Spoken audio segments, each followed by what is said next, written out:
In the pressure cooker of video campaign launches, unplug with Bunny Studio for a breather.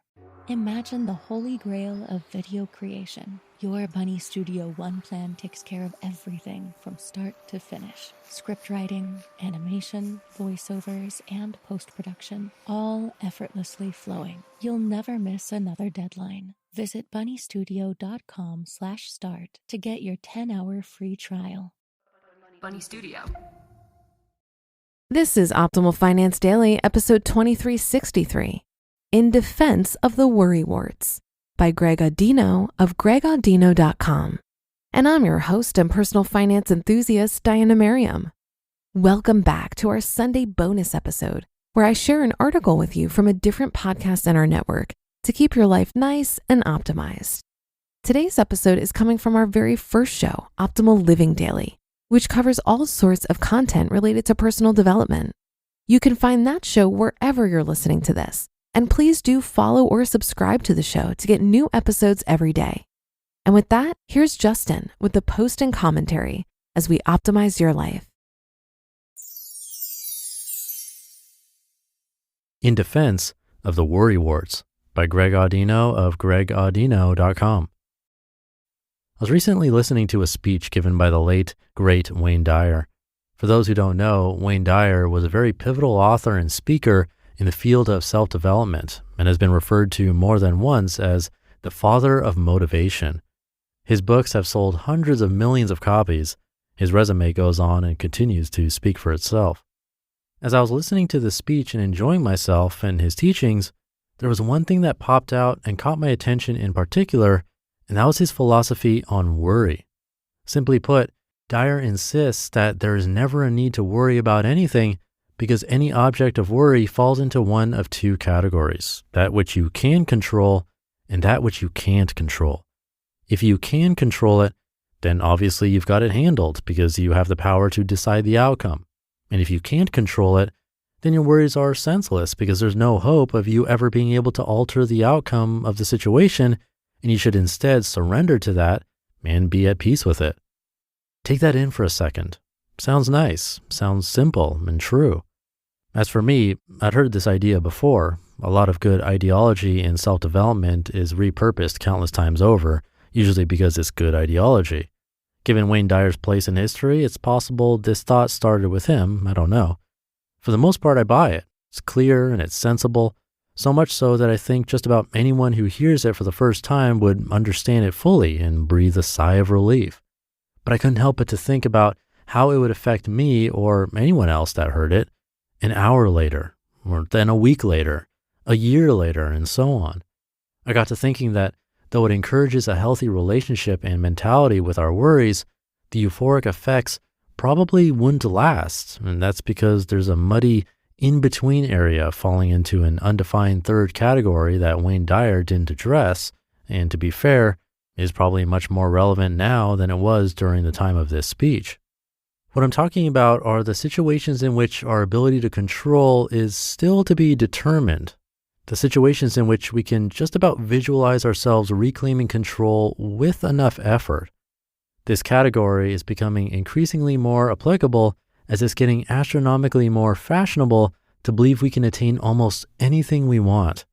Fewer people are allowing themselves or their communities to be silenced and limited as they feel they've been in the past, thus changing the rule book on what is and isn't possible.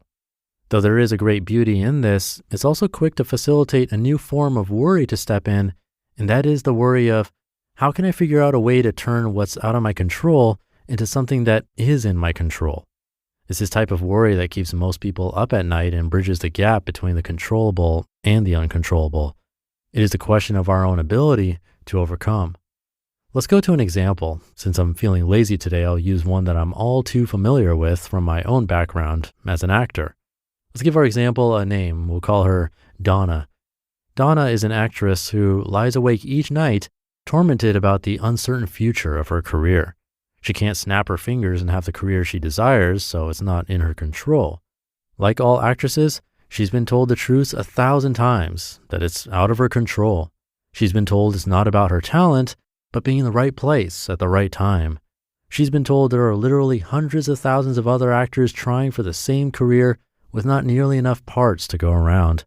She's been told that you never know what the directors are looking for, and that she can miss out on a part simply because she's too tall, too short, had the wrong color hair, the wrong color skin, the wrong color eyes, etc. She's been told she can't buy her way in, advertise her way in, or network her way in. It's up to the universe, so she should only do it if she loves it and doesn't necessarily expect a grandiose career to come out of it. This is indisputably out of her control, so therefore, she shouldn't worry about it, right?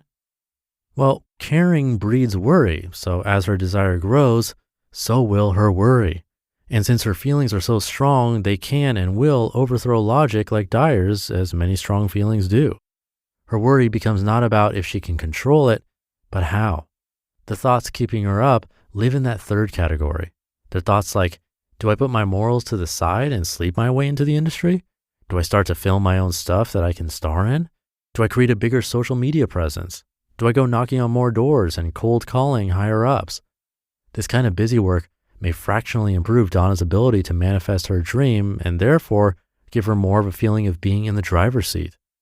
But until these tactics do or don't end up working, they establish themselves as sub-worries and can lead to guilt-ridden self-questioning about her level of devotion, where she might have gone wrong, and what she's capable of. This is the kind of worrying that is currently taking hold over most of us. Wayne Dyer is quoted as saying, "Recognize the preposterousness of worry. Ask yourself over and over, is there anything that will ever change as a result of my worrying about it?" End quote. In a more egocentric, self-confident era than Dyer's, the answer is yes. The ever-important perception of one's abilities and one's self-worth will change from worrying about it. So what am I saying with this article? Am I saying that Wayne Dyer is wrong? Not really. I'm saying that worry is a very expansive emotion and that many of us are not in a position to fully live Dyer's words because they require a level of detachment and acceptance that for many of us is a ways off. The real concern at hand is that this type of thing happens in face of a lot of self-development giants who seem to have mastered their lives so much so that can often be frustrating to onlookers. The problem with self-development therein becomes listeners who kick themselves because they simply can't absorb this information as easily as it's being given out. It's a case of feeling bad about feeling bad. In order to truly improve upon yourself and rid yourself of worry or any feelings you'd rather do without, the first step is and always will be to accept yourself as you are and change the inner commentary from judgment to patience. There's nothing wrong with you for worrying. It's not senseless. It's circumstantial. Is it necessary? Not necessarily, but it's where you are. Where you are is fine, and where you are is vitally important because it's the first step towards where you want to be. You just listened to the post titled, "In Defense of the Worry Warts" by Greg Audino of GregAudino.com. It might not always be talked about, but one of the biggest concerns for business owners is keeping their companies safe. Improve your company's cybersecurity with our sponsor, NordLocker. Now with NordLocker Business, you can secure and control your business data in an end-to-end encrypted cloud. See and manage the organization's data via your admin panel. Your business data stays protected from data leaks, ransomware, and theft. Thanks to NordLocker Business, you're able to manage members in the organization, inviting, suspending, or deleting users. You can also set up roles, user, owner, or admin, to make sure that data is only accessible by the right people. And not to mention, you can check and manage your license limit and the number of currently active users, access business settings, and control file sharing outside your organization and recover your account. It's time to make sure your company is protected. See NordLocker Business in action now with a 3-month free trial by visiting nordlocker.com/creators with code OFD. That's a 3-month free trial when you visit nordlocker.com/creators and use code OFD. And thank you to Greg. Dale Carnegie also wrote a popular book on the subject. It's called How to Stop Worrying and Start Living. It's a popular book, but I agree with Greg's point too. Some worrying is going to happen pretty much no matter what. It could be beneficial. And it's virtually impossible to eliminate all worry, and it might not be beneficial to do that anyway. If you can distinguish between those different levels of worry and become more aware of it altogether though, there's definitely benefit there. My general advice often goes back to conscious awareness, and that is meditation, because it helps you become more aware of those little tiny thoughts and negativity spirals we get ourselves sucked into. Practicing meditation is a great way to bounce out of those. And often those negative spirals are built around worries, like what if this happens, and then that, and then that. Next thing you know, you ruined your own day and got mad at someone without anything even happening. That's mostly stemming from worries and fear. And catching that before it goes too far can really make a difference in your life, which is why I recommend meditation. But books and hopefully articles like these will help too. So thanks to Greg. Thank you for being here and listening to me and for subscribing to the show. It's the only way I've been able to continue doing this. It's by you subscribing and coming back to listen every day. So thank you. It means a lot. I'll be back tomorrow reading to you where your optimal life awaits.